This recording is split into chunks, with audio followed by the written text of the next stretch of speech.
Yo, what's going on, everybody? Welcome back to the Gurren Otaku Council podcast. As always, I'm your host, Ace, And I'm your host, McMillian. and we are back for another week of beautiful anime with episode 39, where today we're going to be discussing the end of the fall 2022 anime season, just giving our thoughts and opinions on a lot of the shows from that season. And yeah, but before we get to that, of course, if you would like to join me and McMillian as we discuss all things anime and sometimes manga, then make sure you hit that like and subscribe button as well as follow us on our social media so you can stay up to date on all things about the council. With that being said, the council is now in session. Let the meeting begin. 強くなれる勇士が僕を連れて進む All right, everybody, welcome back to the council meeting. We've been gone for a while. We're just gonna hop straight into some council announcements and to kind of explain why we've been gone. So I'm getting married. I've been doing a lot of been doing a lot of different things to get ready for the wedding. So that's why our schedule has been the way it is, and of course because it was also the holidays and everything as well. So we wanted to spend time with our families and enjoy the holidays. But so our schedule is we're not all the way back just yet because our schedule is still a little bit gonna be sporadic here because like I said, I'm still getting married. But when we do officially come back full time, we will let you guys know. And also with that being said, the anime news, the weekly news, they will return once we return to coming back full time. But in the meantime, we'll just talk about any important anime news in these current episodes that we put out. Just any big stuff so we don't miss it. And then last but not least, we just want to let you guys know with the Netflix series thing, once again, is gonna officially start up. Well, it's already officially started. It's gonna get on its regular schedule as well once we come back full time. But the next anime review we'll be doing for Netflix will be the new Seven Deadly Sins movie that just came out here recently. But with all that being said, I'm gonna hand it over to our friend here, McMillian, and we're gonna get started talking about the end of the fall 2022 season here. Yep. So we're gonna first start off with some the giants, the well knowns, obviously the stuff people couldn't stop talking about, and then we're gonna move on to some stuff that we feel like didn't get as much love. You might have heard of it, you might have not, but basically these are the stuff that from the fall season that we feel like you should check out. Correct. So to start, I guess we'll go with the return of one of the big three. We'll go with Bleach. Okay. Woo! Well, I mean, Bleach made a fantastic comeback. I just want to start there. Bleach made a fantastic comeback. It's been 10 plus years, or just like right at the edge of 10 years, maybe a little bit more. 10 years since Bleach was gone, one of the big three. It made a fantastic return. Was it the best show that season though? That is the argument. That is the thing. A lot of people have been saying that it was the best one this past season. I will say it's up there, definitely. I agree. But I don't know if I personally put it there. I feel like a lot of stuff popped off, like just in general, with the comeback. Like I hate to say it, like My Hero really stepped out this season. I feel like on a lot of stuff, the tone was right. They did. The animation was solid. I did see a little bit of discourse on some like certain themes, Certain stuff here and there, yeah, not hidden as much as it did in the manga. Which I mean, give or take, it really does depend on the viewer to decide like if that's how they feel. But as far as Bleach goes, I don't know where I place it. It's like either tied for one or it's at two. But it really did come back and show out, I feel like, because it was amazing. It's just getting one, just seeing all the old characters again was very nostalgic. But then just two, seeing all the new bankais, that shit was amazing. And then we finally got to see Yamamoto's bankai. That shit was fire in the literal sense as well. In the literal sense, unfortunately, he is gone. Rest in peace. But that was a great like moment. It the ending. I know some people don't like how the fight kind of just boiled down to just like, oh, it was a fake, but. I mean, it was still, I think, a really, really dope moment. They animated it beautifully. I agree. The ending, I guess, was kind of a letdown, like as far as like how Yamamoto went out. But I guess it really just shows you the seriousness of the situation that we're in. Nigga, we just lost the head captain. What are we finna do? Like shit just got real. What's finna go down? Yeah. some shit you never thought would happen in the Bleach series. It Mhm. just happened. We done lost the head captain. Stuff's gonna go crazy. They introduced the Soul King as well. There was hints at it from the original series as well Yep. before it stopped airing. Stopped airing, went away, same thing. Anyways, but no, they introduced the Soul King, so that's I guess the god of this universe. If you Yeah, will. basically. That's kind of what it boils down to. The guy of this universe, and then they also showed his personal squad, the squad that's meant to protect him, Squad Zero, which we also got Yeah. very small hints of in Bleach. I mean, it's been a while, so I'm pretty sure a lot of people didn't remember. But there's stuff online you can go and find like clips from season like the Rukia retrieval Yeah. arc where they even hit towards Squad Zero. So. Yeah, and then shout out to Bleach and Kubo for making some dope ass black characters in his show. Oh yeah, Because definitely. Squad Zero brought another one as well. Mm-hmm. the guy who made Made the Zanpatos. Zanpatos. That shit is wild, and he's really, I like his character design a lot as well. Mm. And then just to end it all off, our boy Ichigo getting Another Shikai. another upgrade here. Mm-hmm. True Shikai. I'm assuming, like you said, his dual blades, that's his Shikai. And I'm also going to assume that his Bankai has changed in some way or form as well. Mm-hmm. Yeah, but they don't. We won't see that for a while, if I'm not mistaken. We won't see the Bankai. Probably not. And then I think, if I'm not mistaken, I'm probably pulling this out my ass here. I know they did already confirm the second core. But I'm trying to see. I think it was confirmed for the summer, though. Is what I was trying to basically get at, though. Not 100% if it is the summer, but the second core was confirmed. Yes. It could come out there in the summer because I wouldn't doubt that they were working on it while the first core was airing. So it wouldn't surprise me if summer 2023 is when we'll see it again. Yeah. But and then our boy, our Quincy, Uryu.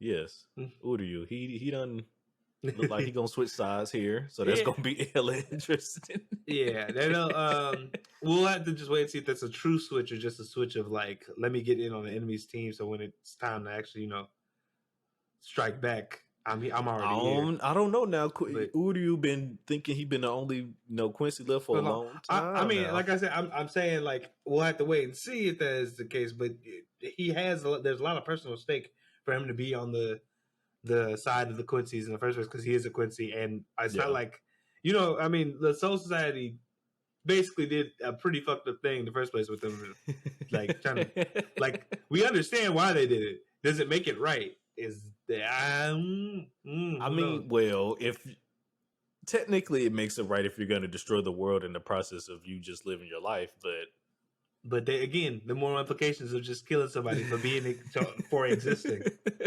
it's wild in and of itself.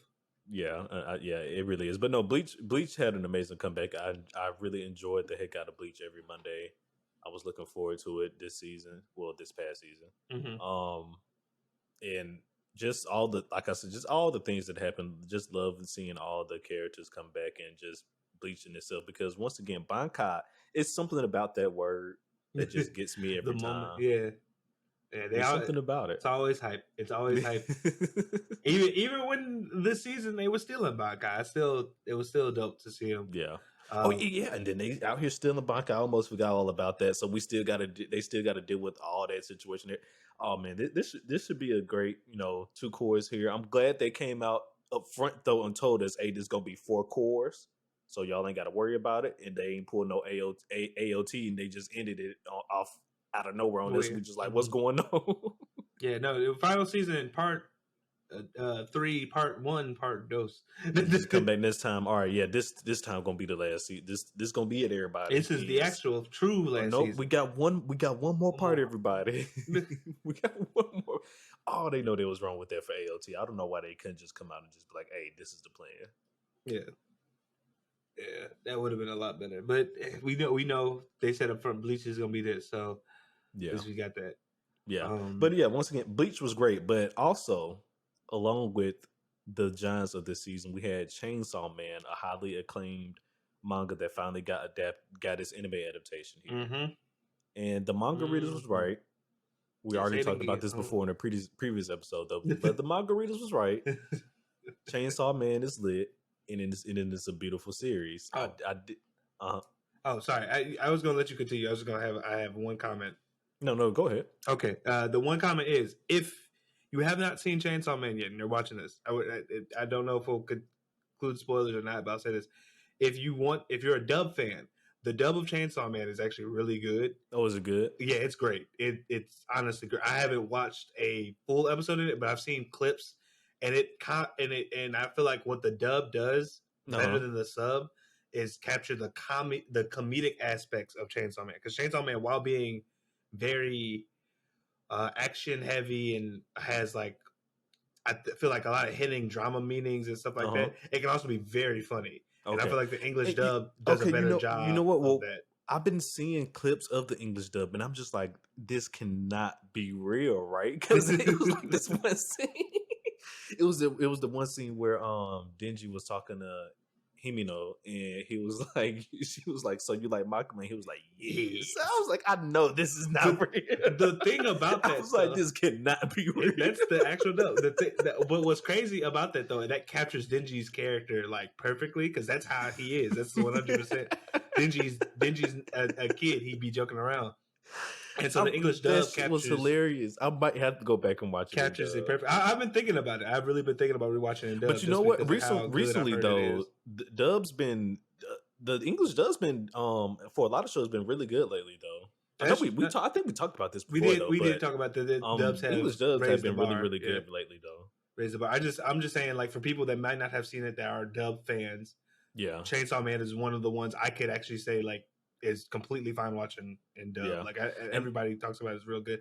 The only thing I think people note is that Aki sounds like he is much older than he's supposed to be. But I think after a couple of watches, sometimes some kids grow up with deep voices. Not all of them. True. You'll get those, few that just grow into their voice a little bit earlier than others. Mm-hmm. That is correct. But back to an anomaly. Yeah, but back to just the accolades of Chainsaw Man. Yes, amazing adaptation, I must say. As a person who read the manga, I could not have asked for it better to have been better animated. It was nice. Yeah, it visually amazing. The 12 different endings, like that, each of them fitting the episode. Now that is really dope. I know. Never mind. We'll talk about that later. But like you said, the 12 different endings is dope. I think this the first time we've seen something like this on an anime project before. I don't think anybody else has done something similar to this. One season having 12 different in one season. I don't. To me, I've never heard about it. So if it's really dope though, just to have because it gives you a reason to watch the ending again, because it's something different, not only in song but in visuals as well. So I just think that was really cool, and I hope they keep doing that for the next core as well. It was a great surprise too, because I think before Chainsaw Man came out and we found out they were doing 12 different endings, me and you were unsure if they were really going to like spend time doing a different animation. Doing different animations for all the endings, but they did. They spent time to do it, and it fit the music, and then also fit the theme of the episode. Like it was, they did a really good job with that, and it just I felt like helped flesh out just the feelings of what Chainsaw Man is as a story. Like you got a lot more than just what it was for the episode, but like at the ending. And then hopefully now, after seeing Chainsaw Man, now that the first core has officially ended here, hopefully this. Well, I think this they said this was the season. I believe they did say that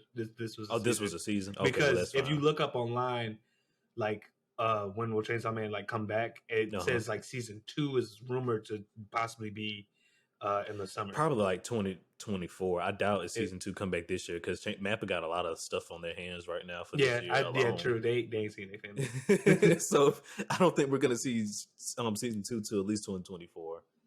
Just because of all the projects that they got along for this season. This year. I could be wrong. I don't know their full schedule. I'm not in their offices, but I would be highly surprised. Well, it's rumored to possibly come out around like the end of this year, beginning of next year. So that's fair. But no, what I was gonna say though was I hope after this first season ended, that this alleviates any worries about CGI in the anime industry, because in my opinion, I think Mappa handled it pretty well, and Mappa does a lot of CGI and a lot of their works, not just Chainsaw Man. Like this one, the first time they did that, they did it in Attack on Titan. I had no problem with it then, even though a lot of people was fussing about it then. But I had no problem with the CGI in Attack on Titan that they brought in. Yeah, but I think what was it? The issue with Attack on Titan wasn't necessarily the CGI was bad, but more so people had gotten used to Wit. Yeah, and Wit had already told y'all that to do a lot of this shit. They had to. The reason we had to wait so long for certain seasons of Attack on Titan was because they weren't using CGI. Like they said, I believe that Levi. The fight with Levi and the Colossal, not the Colossal. That shit probably took so long to animate, bro. I believe they said it took them like a year and some months. That shit probably took so long to animate. But it's done so well, though. Amazingly.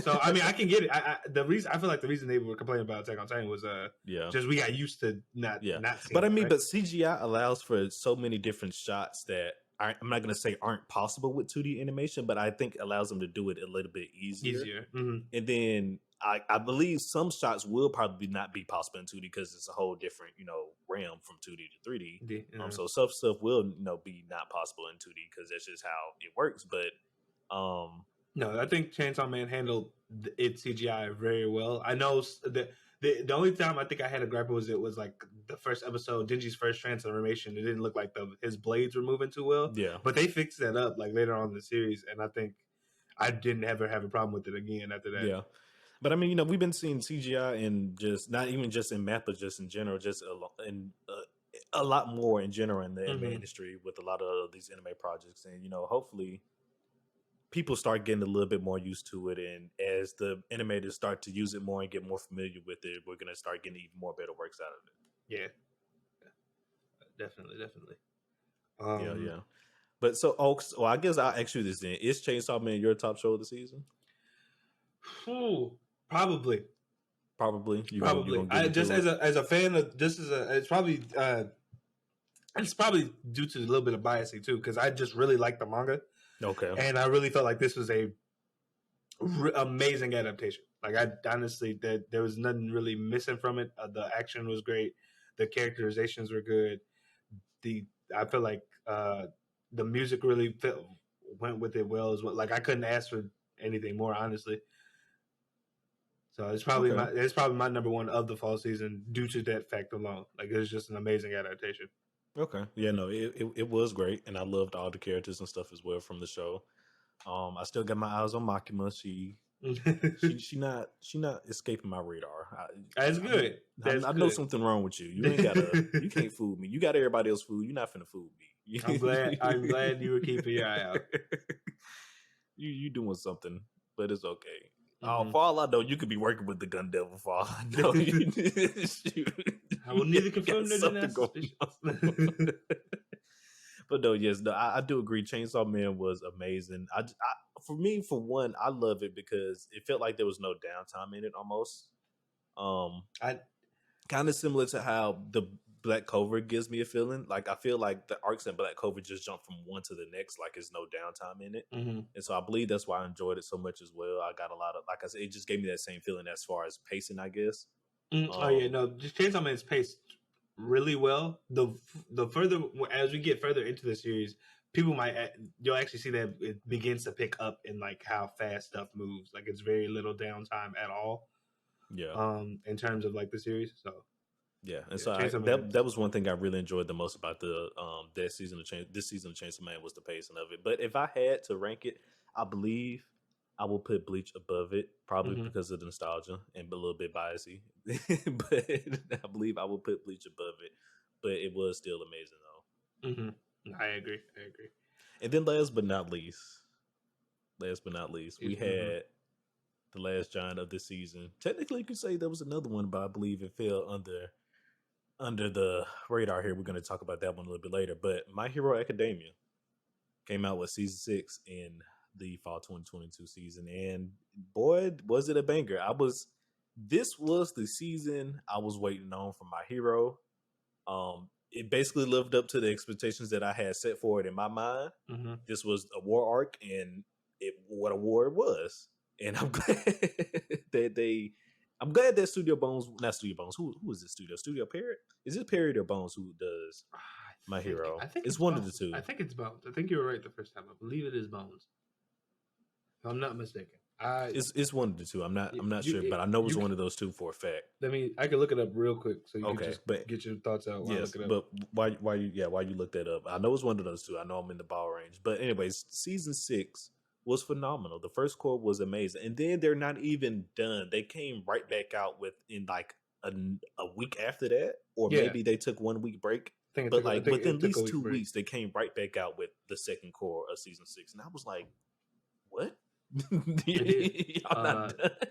It is Bones. It is Bones. It is Bones. Okay, yeah. Bones. But no.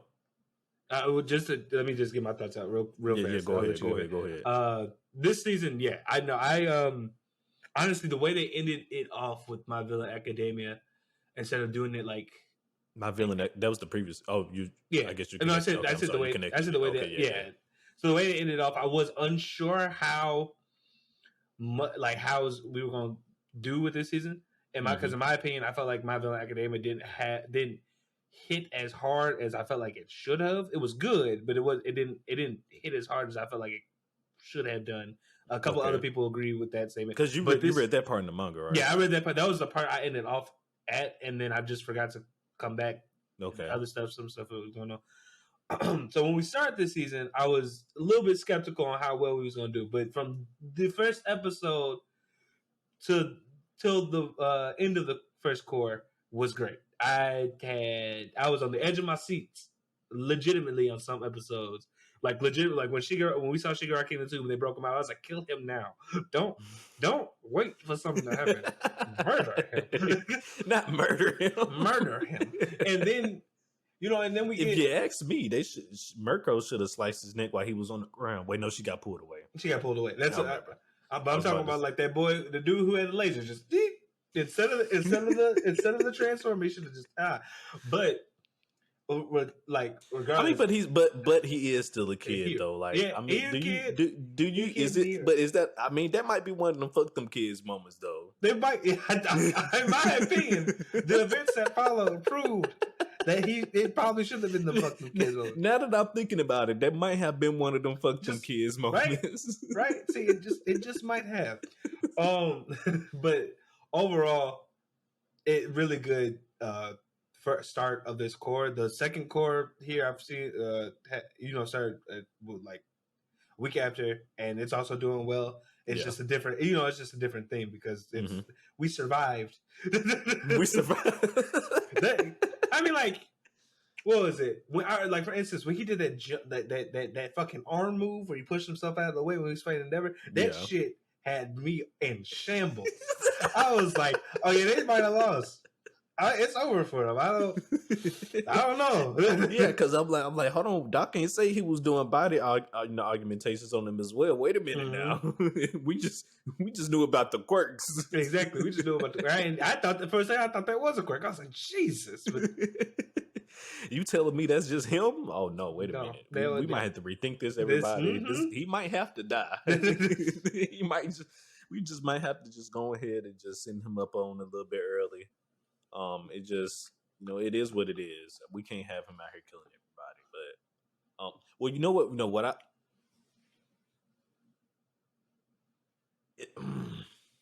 Do I? No, because this is going into the second season now.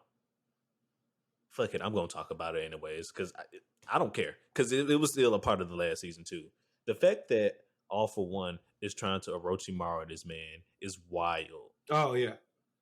I mean, I had a sinking suspicion just because we talked about this off of podcast, but like how I said before, I thought it was gonna be like that for the simple fact of like this man, his whole persona is like his power. Like I take everything, I own everything. It'd be very weird to see him just be like, yeah, I'll just retire and give it to some kid. I mean, well, because he wasn't dead, I figured he was just going to go the route of, well, I'll let Shigaraki I'm getting a little old. I'll let Shigaraki take the reign and I'll just watch him make my dream come to true. So, but that's the thing right there. It's his, though. Yeah. It is his.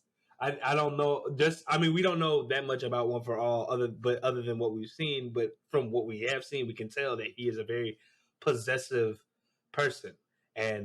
So when it turned out that he was trying to Orochimaru Shigaraki, as you put it, I wasn't at that I won't say like I wasn't like caught off guard, but I did somewhat have a suspicion that this might have been the route that he was trying to go initially in the first place. Yeah. So, but I guess now that that's gonna happen though, and Deku kind of sensed that. How do you like that? Because now Deku basically, instead of trying to stop and defeat Shigaraki, he's more of like I do have mixed feelings on it because I get it because My Hero's whole thing has always kind of underlined been like what heroes are supposed to be, like the idealism of heroism. Yeah. So I don't necessarily have too much of a problem with it because I kind of get it, but at the same time, it is kind of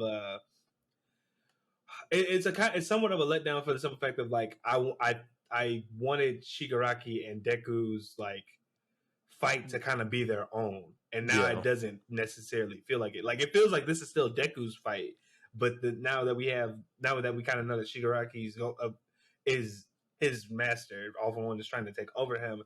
It almost feels like this fight is being taken away from like Shigaraki personally, and it's more so now just kind of like One for All versus the new inheritor, the world. Yeah. So I don't know. I mean, that's kind of disappointing, but I am still interested to see how they go about it because he could subvert expectation and Shigaraki kill One for All by just grabbing his ass. That'll be some wild shit. He does have. Decay is a perk that he does own. And the question is though, does All for One have a perk that can counteract that though? That is a generally good question. My only thing with that is just like I just feel there's a part of me that feels like he does it for the simple fact of storytelling because I feel like his One for All's. I'm just saying hubris is what's ain't no telling what type of course this man is stockpiled. Yeah, no, I mean you're correct. I just feel like as we saw from the fight with Shigaraki versus Endeavor. Yeah. Turned his ass into a crisp and he was still going. That's oh my god. So I mean he could have something, but at the same time I just feel like storytelling wise it'd be a good plot device or like point because it would be because a lot of people will already be thinking we're headed this one route anyways. Like you said, the fight is kind of shifting from Shigaraki to All for One now, so it will be kind of a cool way to revert that. Like, no, this is my story. Yeah. I'm still the villain. And also, as we've seen, All for One probably is very like he has a lot of pride and hubris. So it would not surprise me for the writer to be like, your downfall is your ego and the fact that you didn't just take this kid's quirk. You tried to make him into a new you, and this is. And I mean, well, he probably has to do that though, because I'm pretty sure this isn't the first one that he's done this to. Probably not. I mean, I wouldn't doubt it. So maybe to take over their body, he probably has to give him his quirk in some form or fashion or something. Yeah, I mean, like he's been waging war against them for years. I mean, it could be possible that Shigaraki is the first, but I would not be surprised. Yeah, because no, it got to be years. Because for one, I think this I believe it happened in the second core as well. What's his name? Oh, Gran Torino, right? Gran Turismo, Torino. Torino. It was confirmed. I believe it was confirmed he was dating All Might's predecessor, old girl. Gran Torino was dating All Might's predecessor? It's what it looked like. Or at least he was her mentor. It's one of the two. He was her sidekick, I thought, or something. They were together. But I said that to say because during that time when he was with her, in whatever way, mentor, sidekick, lover, whatever one it is, he was young. And this man is old as hell now. Yeah. No, I mean, well, we know he's been fighting for them throughout the years because this is what Deku was the fifth. But I'm just saying, but that's just one user though, and then we know from then that's at least 20, 30 years right there, just from that one user. I was just saying, there's people speculate that All for One has an immortality quirk or something like that, something that keeps him alive longer. But I wouldn't say it's immortality; it's just him switching bodies. Well, I'm saying like that could be the thing. They just don't know that because it could just be like he alters his appearance as time goes on or something like that. It could very well just be the immortality is actually like a switch. Basically what we just said. I'm taking your body. Yeah. I'm taking your body. I mean, I'm pretty sure it's laid out right in front of us. It's laid out right in front of us. Yeah. I don't know what else it would be, but that is right here. He trying to take this man's body. I'm pretty sure that's what he's been doing throughout the years to stay alive this long time, along with just the regeneration quirk that he has on top of him being able to steal people's bodies. So I mean, one, the regeneration quirk probably just allows him to live a long time in general. And then two, whenever his body does finally catch up with him, I can just go get a new one. Wouldn't surprise me. It wouldn't surprise me if they went that route. Yeah. Be interesting to see how they like just explain it in general, like how that all has to work out. Because it seems to be going through a very long process with Shigaraki, but I would not be surprised if that is the case. Yeah. And then I guess, this season 6 was almost like a climax in itself because, from the season, I ain't gonna say the season, the moment Stain got revealed and we had that whole arc with him and everything, and it was building the idea of, what is a real villain, what is a real hero, and things of that, those ideologies and things of that nature. We're finally seeing the climax of that and all that, the hierarchy of heroes starting to finally break down. The civilians are starting to lose faith. Some civilians probably going to start turning into villains here soon, or some type of vigilantes or something. Because the perfect example of that is just Dabi's whole revelation of revealing Endeavor, and then also like that what Hawks did to Twice. So it's crazy. The only thing to me is just so like the thing that, and I think other people have like made fun of it or jokes about it, like how some of the villains reacted to Hawks killing Twice, and I'm just like, y'all are legit, y'all are murderers. I don't like. Why are you surprised? Why? Yeah, I'm really trying to. I'm trying to wrap my head around why. You're just really surprised just because he's a hero and he's a quote unquote not supposed to kill people. I was like, y'all murdered. Listen, Hawk said he ain't Batman now. Exactly. And my thing was like they murdered half the Liberation Army last season. Did what? Damn! Oh, the villains. Yes, I was about to say what? The heroes didn't do. I'm here. It was the villains. You remember? I'm just saying it was just wild for them to be like that upset. I'm like, I get it. They're your friend died, but they were more. It just felt like they were more upset that a hero killed somebody, and I was like, y'all know y'all murderers, right? Y'all are not like random people. Like y'all had to imagine this happening at some point, right? Yeah, I mean, like you said, you're gonna piss somebody off to the point where they're gonna kill you one way or another. Somebody's gonna reach a bowling point. You become a big enough threat. Yes. You gotta get dealt with. Like hey, it is what it is. Listen, you done killed millions of people, hundreds, thousands of people. You gotta go, my guy. We can't put you in a prison because what if you get back out again? You got to go. You got to go. There's no other choice. You have to go. You just gotta go. I just thought that was wild. That was wild. But I mean, heroes died, which I expected. Like I said, I was gonna call bullshit. It just nobody died. Not that many major heroes died, but we did Miss what's her name? Midnight. She died. Rest in peace. And a couple other top heroes died. A lot of the top heroes are hurt here. Yeah, Aizawa, none of the children died though, which I expected. Yeah, Aizawa got a major, well, not nerf, but he got fucked up. He had to take his leg. No, it's a nerf. No, if you lose a limb, that's a nerf, my guy. Yeah. That's a nerf. True. Now, granted, some people speculate that as Eri develops her powers, she might be able to help him grow his leg back. Like grow his leg back? Well, because her thing is, because she reverses time, right? We know she can heal people because I think that's already we've seen her heal somebody. Yeah, I mean, Midoriya with his arms, and then she was able to finally get Lemillion's quirk back. Yeah. So she might be able to grow his leg back. Yeah, so some people speculate that might be what she'll do for Aizawa, but well, you know what? Now that I'm thinking about it, her because Bleach just came back out, her quirk is very similar to Orihime's powers. Yes, actually, Orihime is essentially the same exact thing. She reverses time.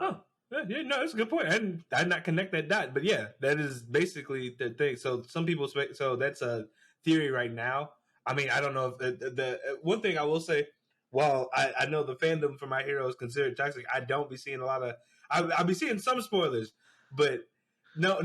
When people post theories, I have not seen people confirm or deny them online. So good on you guys for that. I get it. But everything else, calm down. chill out. Just. But no, yeah. But yeah, that is cool, and that is one cool theory, and I can definitely see that happen. It makes sense. Like I'm not seeing. Yeah, it makes complete sense. She could really become a healer with that. Take over for old girl that kisses everybody to heal them. The one Deku got on speed dial. Yeah, I fucked up my arms again. Yeah, I fucked up my arms again. I'm gonna need some more of that good stuff. In which he fucked up his arms again this time, but they said last time if you fuck up your arms again, you go, well, that's not gonna happen. Shut up. The man is gonna be all right. The man is gonna lose his arms. He's gonna be all right. He's the main character. Basically. Unless the writer decides to do something real cool when he loses his arms, but one of the quirks he's gonna learn just completely it doesn't even matter, then hey, it is what it is. It is what it is. Oh, but within this next core though, what I'm looking forward to definitely for My Hero, I'm gonna just talk about it real quick, is definitely seeing what other quirks start to pop up throughout not My Hero, throughout Deku, because two of them arise now, the Black Whip and the Float. So I'm definitely waiting to see what the other ones are. Yeah. But yeah, I mean, My Hero season 6 was. Well, I mean, he also has a danger sense as well. Huh? That was. Yeah. You're right. Spider senses. Yeah. Yeah. His spider senses are tingling. Mm-hmm. But for me, if I had to, I would put. I don't think. I think hard. Bleach and My Hero are like my number ones. I don't think that I didn't have like a definitive number one for this season. Mm-hmm. I think Bleach and My Hero are my number ones, and then Chainsaw Man is right under that. Okay. For everybody, if they want to know. Yeah, no, I feel you. They're Bleach and My Hero also kind of tied for me as well. I know that's like a blasphemous statement for some people, but I really feel like that last season popped off. It did. It definitely did. Mm-hmm. It definitely did. And I know we had this in another section, but I'm going to talk about it here because it just relates into how we want to talk about it. Spy Family, which was one of the giants for the previous season, right before the fall season, who we thought was gonna. We asked the question: would Spy Family be able to retain its relevancy during the fall 2022 season? And now that the season is over with, we can confidently say it did not retain its relevancy during this season. Like it was still of course, it still was talked about and things of that nature, but it was not number one. No, not yet. It was not talked about to the degree of which it was when it first debuted. Correct. Which is understandable. It had a lot of really good competition, and it got outshined. And it did. And yeah, I no problem with it. I still think the season, for Spy Family is actually very enjoyable and entertaining, and I look forward to season 2. And also got a movie, if you didn't know. It did announced. Yeah, it got a movie announced. Okay. Yeah. See, I've been getting my life together. Everybody, I've been keeping up with the news. Yeah. Okay, when season 2 got announced, the movie got announced. So I mean, it's still obviously I knew about the season 2 announcement. Yeah, it's still obviously a giant. It just wasn't, I feel like, a giant in terms of the current, when stuff was currently being talked about, it was definitely getting overlooked. So, okay. Did you like the second core or the first core better of Spy Family? First core. I think the first core did a lot. I don't know. I feel like the first core did a lot more to integrate like Anya and her family together, and like the second core later on does that a little bit more, but at the beginning it's a little bit more like spread out, like the So I still think the first core is a little bit more entertaining than the second. But I agree. First core for me as well, but the second core is still good. I think I got like 3 episodes left in the I think I'm the end of the season, but I'm right there. I only got like 2 or 3 episodes left, but I still enjoy the first core better though. But the second core was still good. Not to say it wasn't good, but it still was good. Isn't, like I said, not much to say about Spy Family though. But I just wanted to mention, because we did ask the question at the start of the fall season: was Spy Family going to be able to retain its relevancy? Once again, it still did do good for the season, but like McMillian already stated, it just wasn't really a lot of people talking about it as much as the previous season. And I mean, duly noted, because it, like he already said, it was a lot. It had a lot of competition. A lot of competition. I literally had a new show to watch every single day of the week. It was amazing. I was living my best life during the fall 2022 season. Yeah, it was amazing. It was amazing. But before we head on to our next section, we're gonna give out this week's weekly recommendation. And for this week, we got another anime for you. We're gonna be recommending Tomodachi Game. This is one of the seasons not seasons. This is one of the shows we talked about for the I can't remember exactly what season it came out, but whatever season it premiered. We talked about it when it first came out. It's a really good show. We followed the main character Yuichi and his group of high school friends. Yuichi's also in high school. I just want to state that. But one day they get kidnapped and they appear inside the Tomodachi Game, where the group learns that one of the friends has betrayed them and is in debt, and they have to beat the game in order to get rid of the debt, because now they're all in debt because they have entered the game. And so it's a really good mystery show, kind of very much similar to if you like game shows like Squid Game and Alice in Borderland. You'll like Tomodachi Game. Mm-hmm. Yeah, very similar to those. Yeah, it's if you were following along the podcast, you probably heard us talk about it before, but definitely check it out. Yes. Highly recommend. Now, moving on to our next session. These animes we felt like for the past season were very basically. I believe we named the segment "What You Should Watch" or highly recommended, right? You should watch things that we watched that were good, overrated, underrated, whatever you want to call it. But you definitely should check these shows out. Yeah, we felt like these just weren't. And now, granted, they were some of these were popular, but we just felt like they weren't talked about enough. So if you hadn't seen these, this is basically like a seal of approval from us to go check them out. And go ahead and start this off, because you already know what I want to start with. Because I want to hear your opinion. I have to know what you, because I purposely waited to talk about this until we recorded. We have not talked about this outside of the podcast at all. So, ladies and gentlemen, if you know anything from the beginning of the season from watching the Gurren Otaku Council, I recommended Gundam for this season. I was a show I was excited to see come out, and boy, he did! Oh my god. Man, did it? Now, I do want to preface this. Gundam was talked about throughout the social media verse. If you're into social media things of that nature, it was talked about. It was one of the shows. Even though you may not have watched it, but I'm pretty sure you've seen a clip or something from it, one way or another during the fall 2022 season. Yeah, probably most likely. There were some popular stuff going around. It's very polarizing scenes, especially from the last episode. But I'll just say I will say. Really good, and don't let the fact that it's mecha stop you from watching it. I'm tired of people slandering mechas. Watch the show. But to get into my thoughts of this season, it was great. I enjoyed the hell out of it. I really look forward to seeing how we start back after that ending. Man, because as I said to Ace off camera. My girl is up, but at what cost now? At what cost is she up? Because I believe Miorine, right? Is that her name? Miorine. She was all for you, girl, until that last episode. Murder, ladies and gentlemen. Is it a deal breaker? Is it a deal breaker? Because Suletta saved her life. I did not expect that. I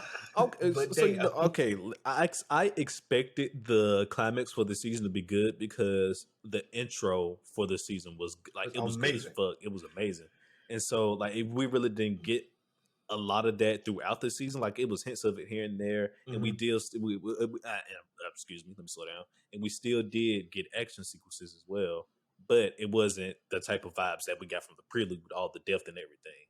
Yes. And boy, so the reason I say I didn't expect it to end like that, I knew something bad was going to happen, or something extremely like major, right? Yeah. But I thought she was going to kill someone in her Gundam, and not in the way she did, but I like mean, but on the battlefield.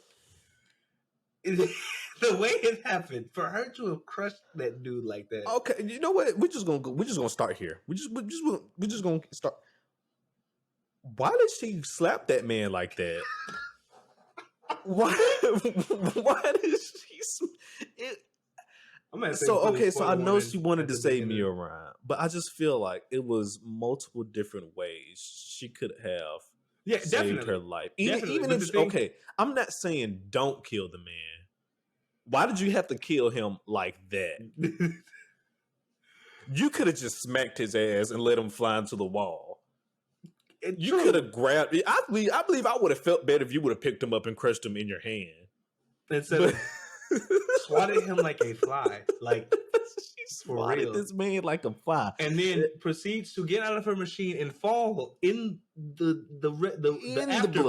aftermath of this person, because that's what it was. It was with a the smile aftermath on of her Faye, face. with a smile on her face. I know obviously Suletta has She has problems. some type of She has problems. social disorder or something.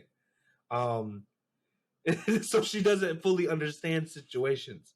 But goddamn, I kind of understand why Miori reacted that way, because I would be. She could have the hell? put the Gundam hand in front of Mirai and just looked at old dude and be like, "Hey, leave, or I'm gonna just like flick the shit out of you right now." Something, like, right? But but the thing is to understand why she just got the pep talk from you her think mama. the lasers was too big to use on the human? Yes, maybe. Yes. See, because the thing is, they're only used against Gundams. They look small, so for they them. gotta be they be small for them, but in the actuality, the bitches gotta be huge as fuck. Yeah. So I just was not ready. I don't know. I think even the laser in that man would have been better. Oh, well, I guess because he would have been vaporized. It would have been I don't know, right? man. That would have been just evaporate his ass. Just delete. Just delete his ass. I think even that would have been better. Yeah. Man. But that last episode, I am so ready to see how we move from there. On top of that, because one, we don't know what happened to her mother. We assume she lived because she went and saved Suletta, so I'm pretty sure she lived. But Mirai's dad might kick the bucket. It hasn't been confirmed if he kicked the bucket or not yet, but he might kick the bucket. If he does kick the bucket, then we know there's going to be some major changes in the school, and then who knows? And in the world at large. Maybe even at the world at large, yeah. Who knows what type of ramifications that'll have for all the different companies and just the school in general, because he is he's also the principal as well. And then, oh boy, you touched up on it, but Ghoul, son of House of Jet Turk, if you will, son of Jet Turk. We did this off camera, and all I have to say is the creators hate Ghoul, Jet Turk. I have never seen a character get. I ain't gonna say I've never seen a character have this much bad luck, but he's up there. My thing is, he lost. He got disowned by his father. Yeah, he left to try and better himself, and then he ends up killing his dad. I don't think he left to better himself. I think he left out of humiliation. Man, well, I don't know, because it looked like he was trying to understand, in my opinion, some stuff. To me, I mean, yeah, of course, you're probably still trying to understand some stuff, but I think he left because of humiliation. I won't fully disagree with that. I'm just saying, like, from what I could tell, it didn't seem like it was necessary, because it seemed like he always planned to go back or something like that. He was just, I was disowned, so I gotta figure out my life, really. But for that to have happened was the wildest. Oh my god! You're right. Maybe there are certain things I could think of where the certain characters had worse luck, but that shit. I don't know how much time happened in between him leaving and him killing his dad, because it felt fast as hell. It felt like it was only like 2 or 3 episodes. I feel like in between. Yeah, or at least that's how it felt. At least, that's definitely how it felt. And then on top of that, at the end of it all off, he had to kill his own dad in order to live. tried multiple Why? times. But then on tried top, multiple but on times to top of say- that, though, while he's fighting him, he's just thinking, "I have to impress my dad. I gotta say Saletta." But he was still thinking about his dad, though, which is more fucked up, No. you know, overall for the big picture. like in the way they did it was, oh my god, because he was just like, I did it, and then you hear the comms come on, and he's like, I recognize that voice. Oh no, I felt so bad for him. I was like, oh, Yeah, it was. Yeah, it was sad because I was like, damn, don't fucking Gundams got communication lines? Like, can't They do. talk He to would- me? he would Talk try- to me. that was he tried to say something. He was like, hey, I'm not actually with the people. His dad wasn't listening, and I fully feel like the series was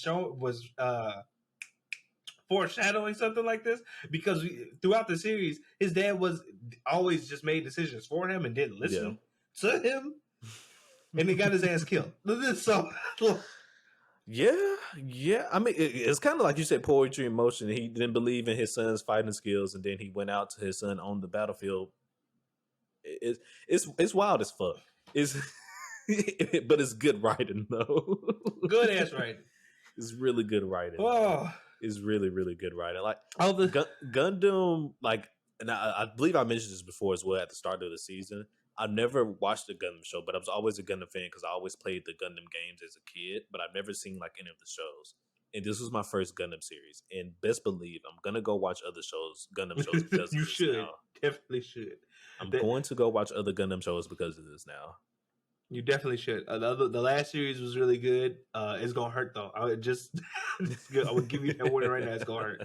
But man, I am really looking forward to Witcher Mercury coming back. And if you listen to this somehow and weren't put off by anything we just said or the spoilers or whatever, definitely check it out. If you have Still not, check it out. Yes. Yeah, because what I'm saying. Yeah, I mean, you're going to expect it now if you haven't seen it, but the way it happens. But the story isn't done though. That's the most important part. The story is not done. And also, I feel like you got to you got to experience Soleda's journey really, because like what I'm saying, you can probably get how I feel, but like the emotions. In the words of Chameleon, all she take is dubs. All she take is dubs. But at what cost now are these dubs? At what cost now are these dubs? Yeah, I mean, season 2 is definitely going to start off. They got to answer some questions. They got to answer some questions. Yes. And like you already stated, I'm definitely looking forward to the next season of Witcher Mercury. Hopefully we hear about it soon. And also, before we leave off Witcher Mercury, I just got to say, both the intro and ending for me are fucking bangers. Oh, yes. Great. Both of them. Amazing. Great songs. Bangers, especially the ending for me. You know me. I don't really like endings that much. So if I talk about an ending, I really, really like it. He doesn't, folks. He really don't like endings like that. So that shit slaps. That shit slaps. Go download it. It is very rare when I find an ending song that I like. This shit slaps. He tells no lies. This shit slaps. But yes, please definitely go check out Witcher Mercury. And then before we get to some other stuff, I want to talk about another show. Once again, it was definitely talked about this season, but it wasn't. Well, I believe it may have peaked up number 1 a few times, but Blue fucking Lock was my first sports anime, recommended by yours truly, McMillian here, and it is amazing. It is amazing. I did not know I was gonna be this hype every week, every Saturday, waiting for this show to come out, because I'm invested in these children's journey to become part of the Japanese national team, become the world's greatest striker. The fucking animation in this show is amazing. Once again, it reminds me a lot of what can I compare this to? The case study of Vanitas. Maybe not in terms of story. I guess like shocking and like the highly detailed graphics, because the case study of Vanitas did a very good job in like the scenes and making very, very crazy scenes, like that one scene with what's her name? Janae? Not Janae. The Queen? Is that what you're talking about? The Queen. I don't remember the second season. The Lolly. What was her name? Her butler was the wolf. Oh fuck! I can't remember her name. I'm blanking on it too. I'm blanking on her name like a motherfucker. But anyways, there was a scene where I'm getting way off topic. I don't care. With Joanne though, and like she was like going through when she had just killed somebody. She thought she killed Joanne, and she was like, see the blood on her hands, and just her whole body goes black and with the red eyes. And like that scene alone is just so fire. And they do a lot of like graphics like that.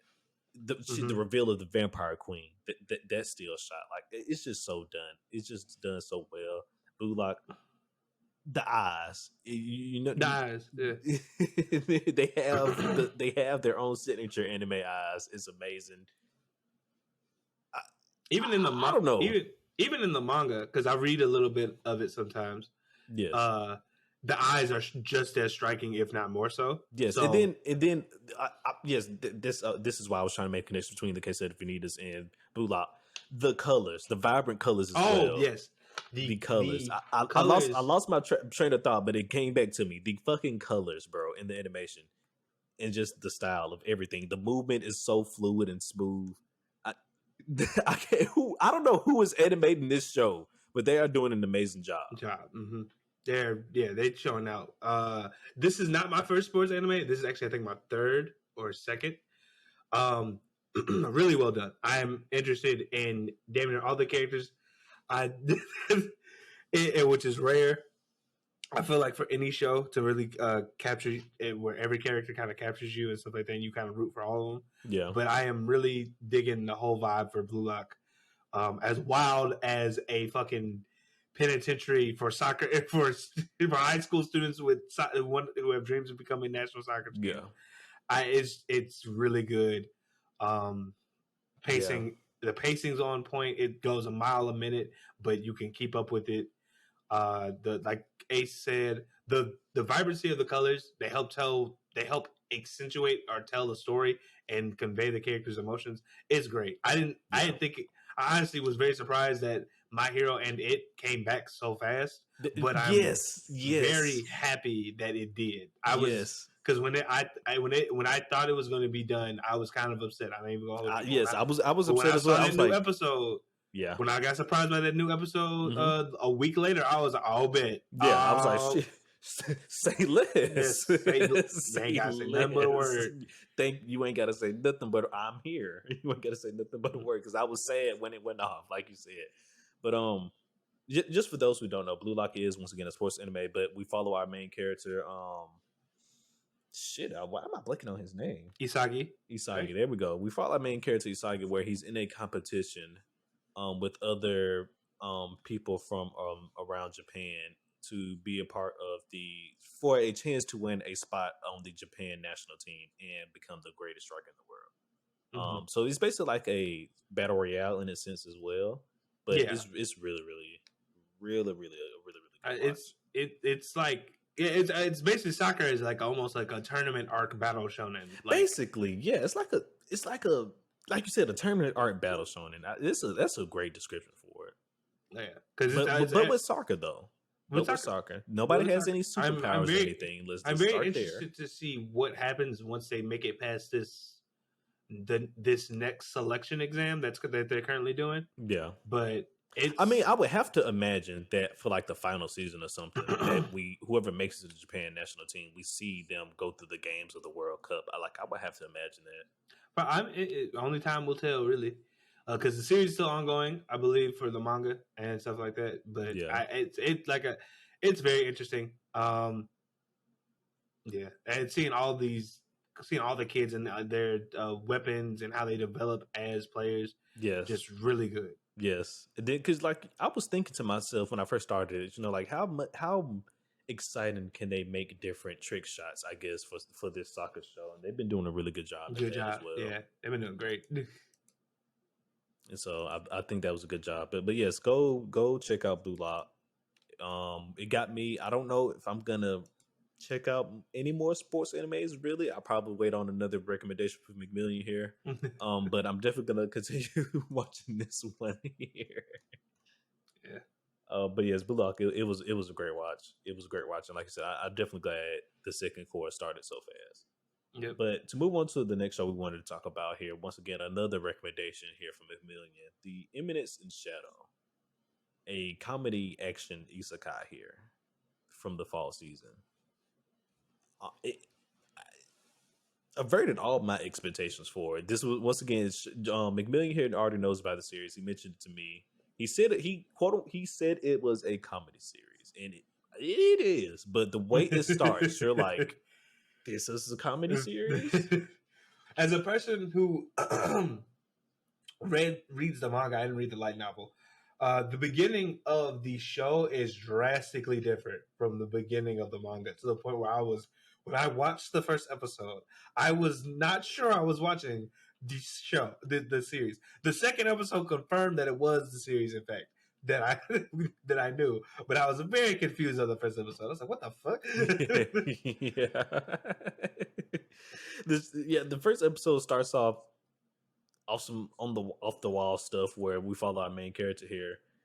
He's still in high school, a regular kid going around trying to be a vigilante, basically. I mean, so far he's been succeeding. But that episode basically ends with his death and him wanting to become strong enough to have the power of a atomic bomb, if you will. Fast forward to the next episode, our boy gets reincarnated into another world as a child. So it's kind of similar to Mushoku Tensei. He starts off as a child. We don't see that at all. Like the next 5 minutes, he's like a middle schooler. The next 5 minutes, he's like a high schooler. So it goes really, really fast. And then I think maybe the second episode, we start to see the comedy. Yeah, you definitely elements start to come in, and it is fucking hilarious. I think one of my favorite scenes from this season was when when he was at the fountain with old girl and she was trying to bribe him into being his fake boyfriend, and she was like, "Here, I'll give you money." He was like, "Do I look like I'll bark for money?" And she flipped the coin, and he was like, "Woof!" He jumped on the coin. I was just like, "You fucking idiot!" It was hilarious. So one of my favorite moments from the manga right there. It was hilarious. Like, they're doing it justice. Does it look like I'll bark for coin? The answer is yes. Keep throwing them. Keep throwing them. Give me the money, right? But then he's so real for that. Yeah, but then it also has these cool action scenes in it. Like, it's not like strictly an action show, but like I said, it's both. It's an action comedy show. Yeah, it's a comedy first, action second. Yeah, it's an action comedy show. I will say, from what I've seen, it's really well animated. Like, yes. I didn't expect them to try this hard for it, because again, it's a comedy show first. But they do a really great job with the action scenes. With the action scenes. I agree. This is a High Dive exclusive. So if you're going to watch it, do so responsibly. High Dive has been getting a lot of good stuff shows recently. Yeah. I don't know. They kind of just came out of nowhere for me, at least. They just popped up one day, and it was I know hey, we got anime shows. They've been around for a while. I mean, they probably have been around for a while. I'm just saying, for me, it just feel like they just popped up. Well, yeah, no, I mean, same. All I was gonna say is, like, they've been around for a while, but they haven't really. I don't think they've been getting the exclusives they used to have were stuff that everybody else had, but they had like dubs of it. For instance, like was it Made in Abyss? Okay, they have the dub for that, but you can't find that nowhere else except on there. Okay, so they had the rights to the dub, but not the show itself. Just the dub. Okay. Okay. No stars. You had to start off small, you know. Yeah. You know, when your competition is Crunchyroll and Funimation at the time. Yeah. Hell, and Netflix and Amazon, because Amazon does a few animes here and there. And anyways, we're getting off topic. But yes, Image of Shadow, comedy action show. Really, really good show. It is hilarious. Hilarious. Really, really funny. It's an isekai as well. So if you're into isekais, definitely check that one out. And speaking of isekais, I'm gonna go ahead and talk about this one as well. Yeah, Reincarnated as a sword. The only reason I checked this one out was because I seen it when it got announced online one day, and I was like, that seems like a crazy title for a show. I'm gonna check it out. Very crazy premise. I'm gonna check it out, and so I did.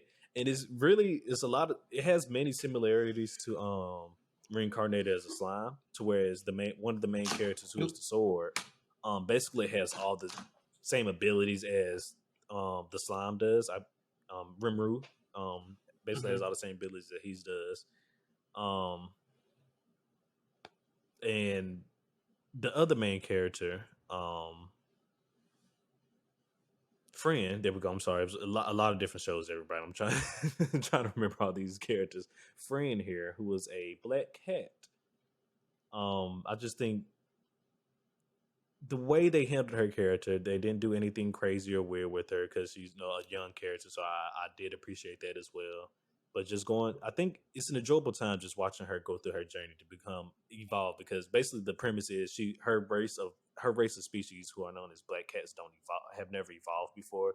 So she's going on a journey to try and evolve. I think it's a really good show. Like I said, a lot of similarities to Reincarnated as a Slime.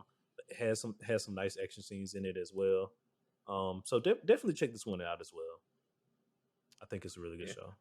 I've watched the first couple of episodes of it. Like I think either 3 or 4. I've been meaning to go back and finish it up. It's just life, but I can't concur. It's actually a lot more interesting than I thought it would be.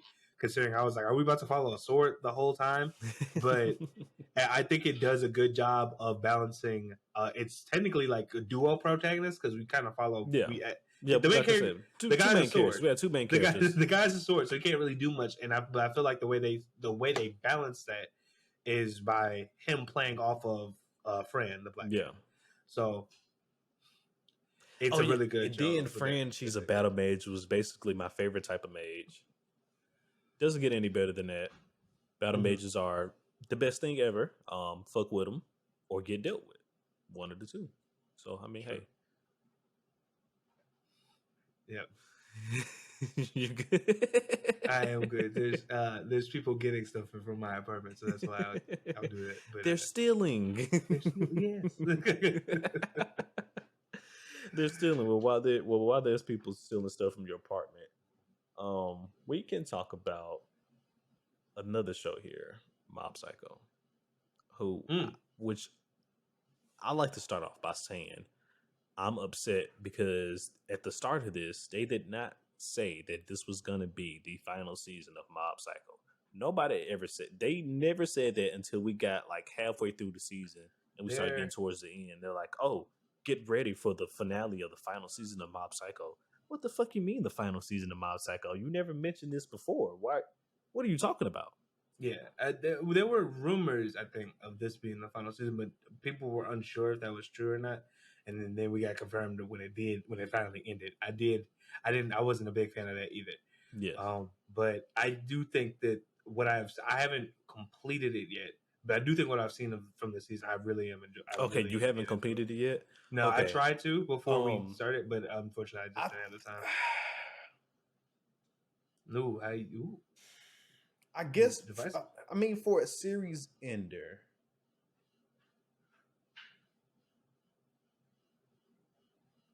Okay, I guess let me say this.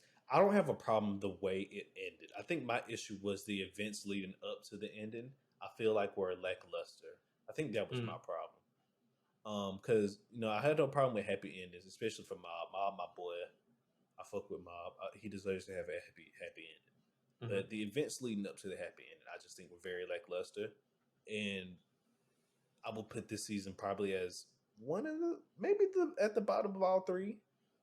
In terms of enjoyment, okay, but not to say it still wasn't good. It was still a good season, but I just think they could have did a way better job leading up to the ending there, in terms of the events.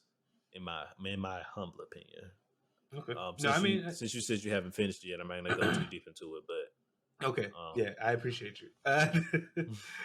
But I kind of get where you're coming from on that. I mean, from watching it, like from still being in the season, I kind of get it. Like it really doesn't feel like just where I'm at. It doesn't feel like a final season. Yeah, because I feel like even if I knew it was at the beginning, I'd probably like the beginning half of it was solid. But like as it goes on, I'd still probably be like, this does not feel like an ender, really. Like for instance, like with Bleach 1000 Year Blood War arc, you can kind of tell like this is about to be like some of the biggest things Ichigo and his friends have ever like gone against, and it feels like after this is going to be like an end, right? Yeah. This didn't feel like that. It kind of, it really does feel like the stuff that happens in it so far Yeah. just kind of feels like a continuation of the previous seasons, but without like nothing really indicating like this is going to be This is something like, yeah, major, nothing really indicating that this is it. We're like, I really want to get more deep into it, but like I said, I don't want to spoil it to you for you because since you haven't seen it yet, so we'll probably revisit this conversation in a later episode because I really want to or maybe offline one or two once you finish it. But yeah, because this. Yeah, I just think the end for me. It was just too lackluster. Like this is a series finale, especially for the type of show Mob Psycho is with all the psychic powers and everything. Like we got to end it better than what we're doing here, in my opinion. But once again, I'm still glad Mob got to have his ending though, and because that's my boy. I love Mob. Mob Psycho is a really it's a good show. Well. So, but once again, I think just this final season was a letdown. It just did not live. It definitely did not live up to my expectations. I didn't even know this was the final season, and then once that did got confirmed, definitely didn't live up to my expectations of what a final season should be. But I mean, it is what it is though. But it's still a good show. One good thing that did come out of it though was I do think its intro for the season was the best out of all three though. I will give it that. I do like it. Yeah, it had a really solid intro. I will agree. I will give it that. I believe his intro was the best, and then of course they still kept up with the high quality animation on the vibrant colors and blasts and explosions and everything. I mean, you said you watched it, you just haven't finished it, so you've seen it. Yeah, you've seen it. Yeah, but yeah.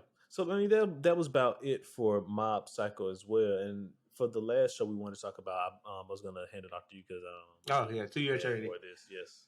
So I'll preface this. I'm still currently watching it. I don't even think the core is done quite yet either. But it's been you probably heard of it when it first came out. Like the first season was really good. Second season, it still looks like it's going to be a really good story. As always, To Your Eternity is not that fast of a show, but it still follows the journey of. Oh my God, I'm blanking on the name. His name, well, his name means immortal in Japanese, but so it's still following the guy who's an immortal and basically dealing with the issues of the Knockers. Weird name for villains. The Knockers, but that's what they're called, the Knockers. It's a very odd name for villains, but that's hilarious. What I really like, I think about like this season specifically of it is that. A lot of years have passed, and the main character used to be kind of like, what I want to say, more innocent, and it's really showing like how all the events of season 1 are kind of like have made him jaded, more so.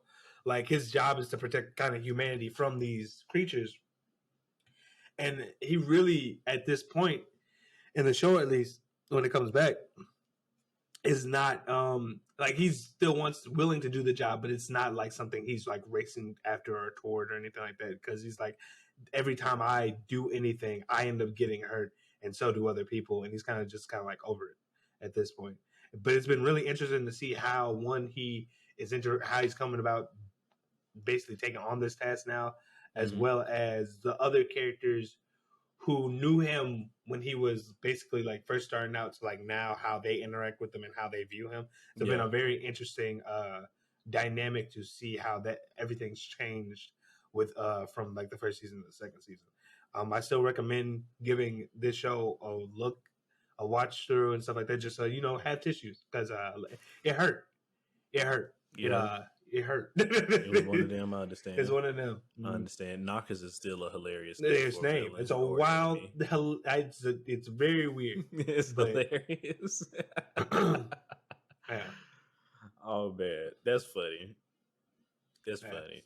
I'm gonna be thinking about that all day now. And Knockers, I know it's a weird thing, but the show, if you have not seen it, I'll just say it's beautifully animated. Tells a really good stories, really heartfelt, really emotional show with good action, I say, but that's not its main point. So if you're looking for like a battle shonen type of thing, that's not really what the story is. But it tells a really good story, really great characters, and you'll get connected. And that's why I say bring tissues, because people die. Okay. Okay. Yeah, it's kind of It's kind of That's type of story. That's the type of story it is. Okay, This type of story it I is. So it's gonna understand. I hurt. understand. But I understand. I will say check it out. It's like it kind of flew. I feel like this season definitely flew under the radar for this year, but I really feel like it's still a very strong series. So Okay, yeah. Yeah, I'll check it out. That was one of the shows I have to still check out from that. Well, that was season 2, so it's not from that necessarily that season, but I definitely got to check that out as well. But I have to, I got to start up from scratch. Got to start with season 1. But it's definitely a show I have to check out along with. Leave. We mentioned this before, but is it wrong to pick up girls from a dungeon? Because I am behind. I haven't started that series yet, but I seen. Yeah, I seen the trailer for season 4, and I was like, new season just started. Amazing. I'm like, what is this? Yeah, I gotta catch back up with it too.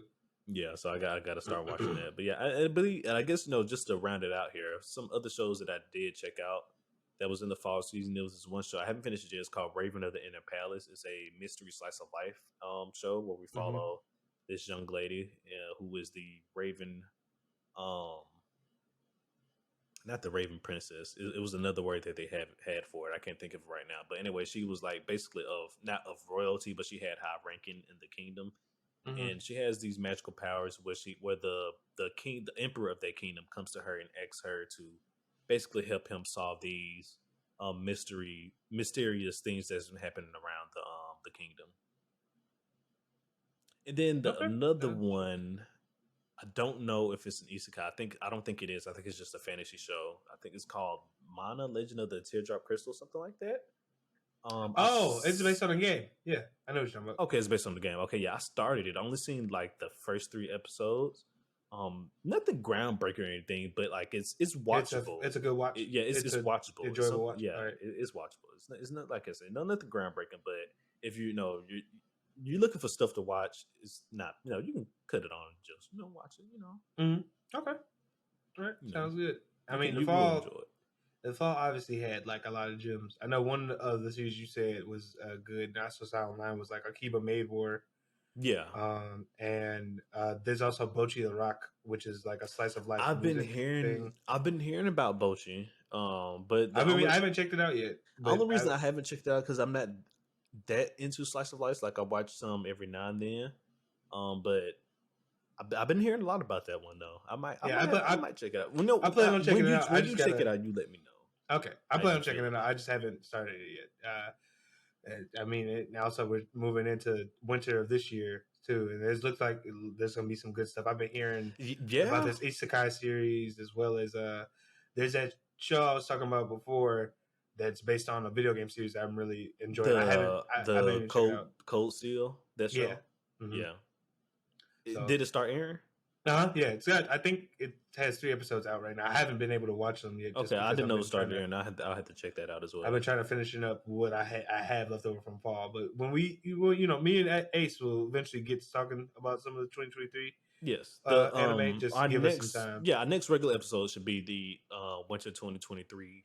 Discussion, at least the start of it, if you will. Some of the shows that have caught our eye so far for the winter 2023 season. But before we round out this episode, because I do have one question that I forgot to ask you, is for the Gundam. Back to Gundam. Do you think Miura and Suletta will repair their relationship? I think so. I think it's gonna be rocky at the beginning because I really do think like something that I always have to like think about or like remind myself when the Gundam series, like especially like for ones like Witch of Mercury, these are children. Yeah.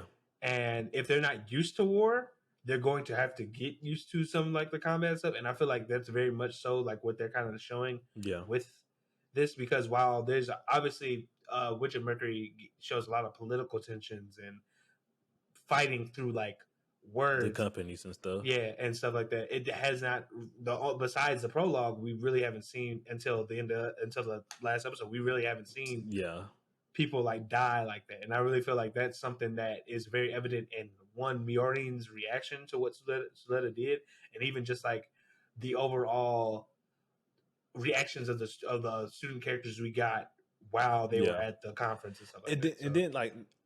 Now that I bring this back up, because I didn't touch upon this the first time, it's almost like Suletta didn't even really come to understanding with what she did by killing that man like that. Because I mentioned how she hopped out and all happy and smiling and everything. Really and truly, she was Because just to really her, worried about. Because yes, to her, it was just her going to saving save me around. Like that's really all she was focused on.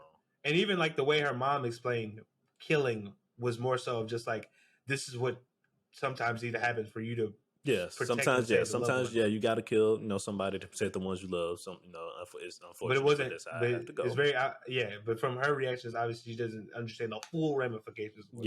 I just took a life, and I have a smile on my face, covered in this person's So, it was a wild ending. Once again, definitely can't wait for that series to come back. Out of everything, all the shows that we talked about here today, is there anything that you just wanted to go back to and touch up on before we wrap this up here?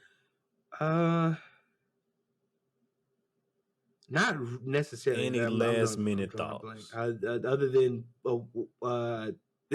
do check out Eminence of Shadow because it gets better as it keeps going. Other than that, I really feel like I said a lot for everything, and I can't stress it. I mean, you bringing it back to Witch and Mercury, I think, really sealed any of the final thoughts I did have. About it. Like those questions. Good. Yeah, the fall. Yeah, I guess just final thoughts from me here before McMillian takes us on out here. The fall 2022 season was great. It was amazing. It has been a very long time since when I had something to look forward to. A new show every day. Every single day, I had a new show to look forward to, and it was just a very, very excited time to be an anime fan during that season. The winter 2023 season is looking to be a great season as well. I still have to get my schedule down for the seasons because I'm not sure what days everything is coming on. But there has been a lot of great shows coming on so far for the 2023 season. But once again, just can't understate how great the fall 2022 season was. It's been a while since we had a great season like that, where it's just so many great shows on at one time. Yeah. It's just been a while since we had something like that as anime fans, and it was just a great time. It was a good time. I echo everything you just said. Yeah. Well, already. Well, with that being said, let us know down below in the comments what was your favorite show from the fall 2022 season. I'm gonna hand it off here to McMillian, who's gonna take us on out of here. Yeah. All right, guys. As always, appreciate you for watching this listening. If you want to stay up to date on all things about the council, please follow us on social media. That is at Gurren Otaku on Twitter and Gurren Otaku Council on everything else. If you would, like to help support the podcast, please, give us a like, comment, subscribing on YouTube, and as well as a review and following us on our audio only platforms. Helps us grow. With all that, this is Gurren Otaku Council saying meeting adjourned. Welcome to 2023, everybody.